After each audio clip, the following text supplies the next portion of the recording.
Hello, Georgetta Gankars here, and this is for the students that are in my Impressionist painting class. I just wanted to show you and just remind you that you want to have your palette, and I have my palette here with all of my colors, and they're 2 spaces apart from each other so I can mix them and easily access them. If you have your watercolors, you want to have them in your watercolor well, or you want to just have them, you can use the palette paper that we have here, and you just want to have 2 inches between each color so you can easily mix them. You're going to be mixing with your palette knife. I don't recommend that students use their brush unless they're just picking up the paint and they're mixing it directly on the canvas. So let's practice the strokes that I talked to you early about today. And I'm going to show you the brushes. So the first one is going to be the fan brush. So this brush looks like a fan, and it has a couple of different purposes. And I'm going to show you the strokes that we're going to do with them today, or you learn to do. So what I'm going to do is I'm going to pick up a little bit of blue and a little bit of white, and I have blue and white on the end, and what I'm doing is I'm holding the brush in the middle and I'm kind of doing these lines going across. And we practice, you know, if you're doing water or waves, of how you can move that brush like just going across, and you can make these really large impressionist, really fast strokes and waves with this brush. And with the fan brush, and I'm doing them now, and I'm kind of moving them in these circular motions, and you get something like this, okay? So again, we made these fast kind of strokes.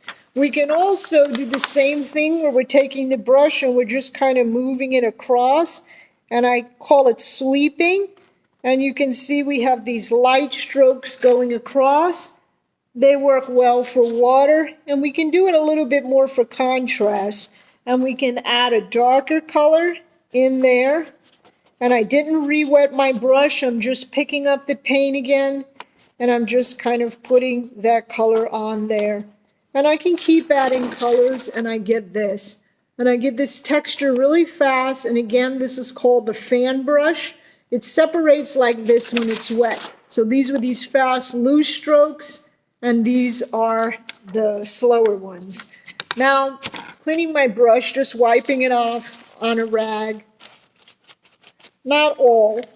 And what I'm going to do is I'm going to do something else with the fan brush.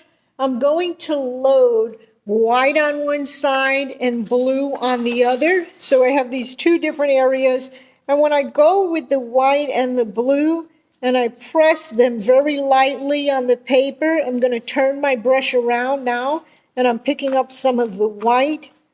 So I have this white, white, and white and blue, and I get this kind of texture. So we worked on this one, now you have this, and then you have this, okay? The other thing that you can do with the fan brush is you can kind of dab and dot. So I'm going to be doing these little dots. I like using them when I'm kind of doing trees, and you can see just by dotting, I have this. So I have this dotted texture, I have a texture going across, and I have this. The other thing that we'll practice is the swirl, and that's taking the brush and I'm just swirling it around. So I'm kind of going to be doing these little swirls, and I'm not pressing, and I don't have a lot of paint on here, because I want the white of the canvas or the other color to show underneath.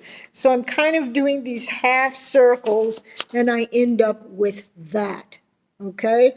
So this is a different method, this is a different method, this is different, this is method, and the swirls are different.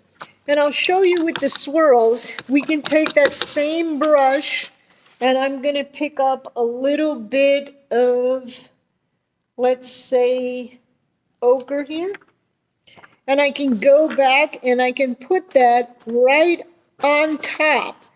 And whether I'm using oils or acrylics, if I'm doing this in a thin layer in a wash, you can see how I can layer these colors on top and they don't blend.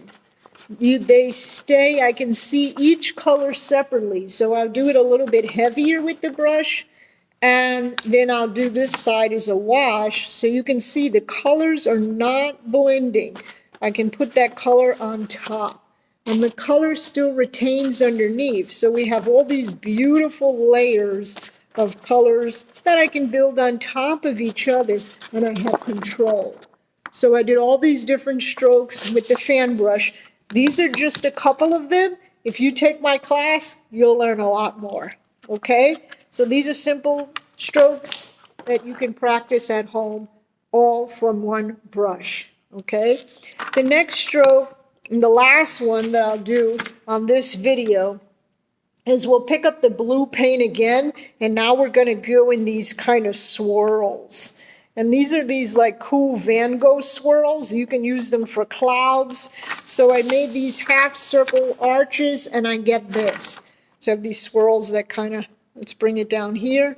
And you can see I can really even make them thin and loose and do them like that where they look like spirals. So here are your fan brush strokes. Again, keep your brushes clean. I reshape mine, and then I set it to dry. So that's one of the things that you'll learn. Now let's move on to a different type of brush, okay? The next thing we're going to be doing is we're going to be using a brush that is, I call it a square, but the proper name is a flat. So it kind of looks like this. Here's my flat brush, okay? And I don't go by the numbers in this sense. This is a number 12, but I've seen them this size and they've been a 10 before. And this happens to be natural hair. So again, I'm not going to use that much water. I have a little bit of water in my brush, and I'm going to pick up two different colors. I'm going to pick up this ochre and this green. So I have two different colors on the edge of my brush, and what I'm going to do is I'm going to dab it. And I'll show you what happens when we dab it. We kind of get this thing going on. And then I can go back and I can pick up some more green. And I do this when I want to make trees, and you can do it in any color you want. You can do it in green, green and white, you know, green and yellow works really well for the fall. You might have purple, even in blue, if you wanted to do some different types of flowers. And we get this, okay? And we can make it brighter. We can make it more exciting. You could add a yellow. And I'll show you what that looks like when we add the yellow. So hold on. And the thing is, when you're making your painting, you really want to personalize and you really want to make it yourself. So if you want the colors to pop, you want the canvas to speak to you. You want it to be your own. You want it to be exciting. So don't be afraid to experiment with a new color. It'll work in your favor. You know, you try something new. So now I have some yellow, and I'm just going to pick up some yellow and green together just to show you the difference of how bright that can be. Okay? And you can go with any shadows. You can even add some blue greens in there if you wanted to make it a little bit darker. And now I'm adding some blue greens in here for shadows and for contrast. And you can see what a wonderful, you know, tree that this could come out to be, right, if we just keep adding more colors. Once it's like this, what we can do is we can use this same brush and we can pull out the colors and lightly go over them and swirl, and they kind of blend together. So if you didn't like your creation, you can drastically change it to something like this. The other thing, and it's usually those larger strokes, you know, they can be a little bit more abstract, more expressionist. The other thing is, I want to show you so this is kind of like my dabbing brush, and I can also do it, let's make another one of blue and white, okay? I forget what those flowers are called that are blue and white. Maybe you can comment below. But they kind of look like this. Let's make a big one. I saw them the other day at the market, and they're so pretty. And of course, the more you dab, you can do different layers on top of them. You can do a whole bunch of them. You can have like some pink ones over here, some blue ones over here, some purple ones over here. You know, you can just go ahead and make your own garden. And the other thing that I want to show you with this brush too are larger strokes. So if we wanted to do like a larger, you know, abstract stroke here, we could get 3 colors. So I'm going to pick up a little bit of blue, and let's pick up a little bit of white, right? And blue and green. And what I'm doing is I'm just keep going back and picking up those colors. And I want to show you what happens to the stroke when you're doing that, of how it picks up the paint. It's quite different. You see how this green is going into the white, and then we have a little bit of blue and white here. And we have all those colors kind of just blending into each other. Look at that one stroke. Look at all of those colors deliciously just blending together, okay? So we can use that brush, and I'll show you in classes what else we can use the flat brush for. There's thousands of different ways that we can use the flat brush, okay? And then we have the palette knife. And with the palette knife, what I have students do is developing texture. So sometimes we might build, like in Italy, they have these beautiful roofs, you know, on top of this, how can I say, on top of the houses that we use the palette knife for texture. But this works really well too when you want to do a mountain, a super fast mountain. So I'm going to pick up this blue, and maybe I'll pick up a little bit of purple and some white. So I have 3 colors, and what I'm going to do is I'm just kind of layering this down, and it depends on how hard you want to push when you're doing when you're using the palette knife. I'll show you real fast. If I'm pushing very hard, what's going to happen is I am really going to pick up those colors, or I could leave white spaces in between. So I'll show you from here of how I'm doing it. And you can see those peaks of those mountains, how you can just, let's do it again. So I'm going to pick up some blue, some purple, and some white, all on the back of my knife here. And let's just look and see how I can make these mountains, and I can kind of really make them fast. And what I'm doing is I'm just kind of making the shape of them. You know, these white areas could be where later I'm going to add some cool snow. Maybe it's a snowy day and you're painting plein air and you want to go to the mountains with your friends, and maybe they're snowboarding or skiing like I do. So you can make these fast shapes, and you just want to practice them. This is just done in like a half of a second, and we can really develop them. We can put other colors in them. I'll show you. We can put white, so we can put browns, blues. We can really make those mountains, you know, look a little bit more realistic if you want to, or more abstract. You can layer whites on top of them. You can have this beautiful, like, negative space. And if you look, all of these are done, you see, very loosely, and they're all different, okay? So these are some things that I teach students to do. You can look online when I do my landscape classes where we do use the palette knife. We have a great time in there doing that. So again, I really want you to try the strokes with the fan brush. Just reminding you, these, okay? And the other strokes with the mountains. Now I'm going to show you something with a smaller brush. So, well, let me show you this first with the palette knife. So with the palette knife, we can, let's see, do I have any more yellow? We can make something really fast, like an orange. So, or a shape. Let's just make this round shape. Okay, so I'm making this round shape here.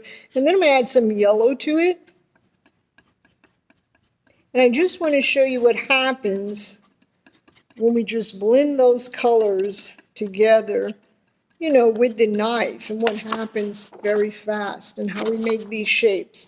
The other thing that's cool with the palette knife is you can, I call it press and release. You can pull and stop, pull and stop, pull and stop, pull and stop, pull and stop, pull and stop, pull and stop, pull and stop, pull and stop, pull and stop. So I'm pulling and stopping, and I'm getting these little strokes. They're kind of cool because you can always add another color, like a brighter color, a contrasting color to it, and build them up. So I'll show you what I mean. I'm going to add some blues in between here. And I love doing this just to kind of build up the canvas. So now I have, some blues and some reds. And magic happens when you use the half blade, which is this knife, because you can take it and you can scrape it. And if you don't like it, look what happens when you scrape it off. You get this beautiful texture. You see what's happening with all those colors? I could even put yellow in there. And sometimes I just do this when I want to do an abstract background. Okay, so I teach a whole class on this, so we'll move over to something else. So now I want to show you another stroke where we're going to use a smaller brush, which is a round brush. So let me look for one. Let me do the flat one first. So this is just a smaller flat. And a lot of times students want to do, these loose kind of trees. So what I have them doing is just taking this green, and the secret is flipping your wrists. You see how I flip my wrists when I'm painting? I'm kind of just moving this around, and I'm not, it makes it very free. You don't have to be so tight. And even though you have all these little strokes, I'll show you, it could be part of a tree. Do you see how loose those strokes are? So you should practice them on a piece of paper. First, you could have your little tree in here. Go backwards. Throw your little tree in there, right? And then you could just add more strokes to them. And this is for something that doesn't need to be so tight. Sometimes I have students, they're painting trees really fast, or if we're painting plein air and, it's a really windy day and they're trying to capture the scene or something, or the leaves are just flying off the tree. It could be one of those energy, kind of paintings where you're painting real fast, or you're just doing a quick sketch. And that's all you really need to do is this brush. And then you can just add other colors to it. You could go in there with a yellow or another color just to kind of like pump it up. Okay? The other thing that you can do is, let's move to the students that like a lot of more loose strokes. So we're going to use this guy here, another flat, and let's mix let's have some green and some blue. And what we're going to do is we're just going to have these loose strokes. And I do tell students, you really need to practice. Get a nice sheet of watercolor paper and go out and just say, today I'm just going to practice my loose strokes. I'm just going to be free with the brush.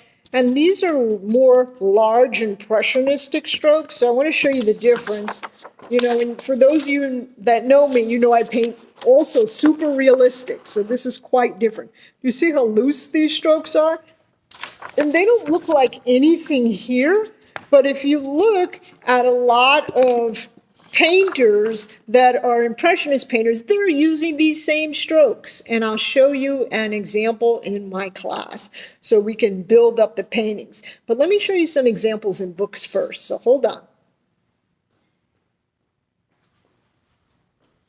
So here's a very popular painting, as we all know, and we see it's Van Gogh. And look at those strokes. Look how loose those strokes are. None of those strokes are tight. Look at this cloak. Okay, you see how those strokes are kind of going up and down? They're just with this brush, and basically they're just two different colors. And I'll show you, like a green and a blue. And they're just basically going horizontal. That's all they're doing. They're doing that. Okay, so I tell students to look at, in order to be a great painter, you have to look at art, right? You have to see what's happening in here. And you have to kind of take a section of that painting and look at it and say, what kind of brush did they use? What kind of stroke did they use? What kind of color did they use? We talk a lot about the color wheel and how to get great shadows and lights and colors in my classes. But you see, when you're looking at these strokes, they're kind of like what I did also with the palette knife, you know? They're just kind of like these up and down strokes where you have for the background. Look at the strokes in the sweater. They're just kind of, you know, curving to the round or like to a half arch, okay? Earlier, I did more strokes with the students where we practiced these kind of trees and grass. We did them with the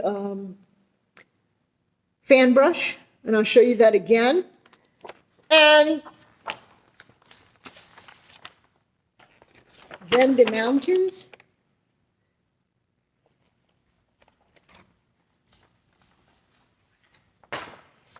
And these strokes were the dabbing strokes, where they were kind of like with the round brush where we just dab and you can put the colors on top. This looks exactly like the Van Gogh painting that I showed you. And these strokes are kind of up and down, you know. And if you do, again, you can use a regular brush. You can use a palette knife to do that, or you can use the fan brush. I mean, it's endless.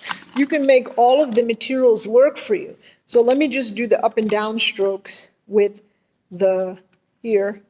I'm kind of using them with the fan brush. And, you know, each student will have their own way of holding the brush. Some students like to hold it where they feel a tighter grip is more important for them, or they feel more comfortable with a tighter grip. Some students like the a lighter grip. Some strokes are more, so we have these strokes going across here. They're the same ones that Van Gogh does, just with this magical brush.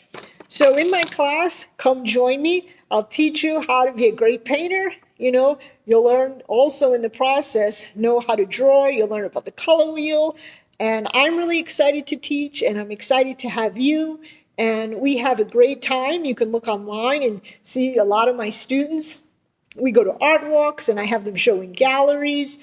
And they're working artists just like me. And if you want to learn a little bit about me, you could see my stuff online or I have a lot of museum shows, either or, whatever way you want to do it. I hope you continue painting and have a great day. Ciao.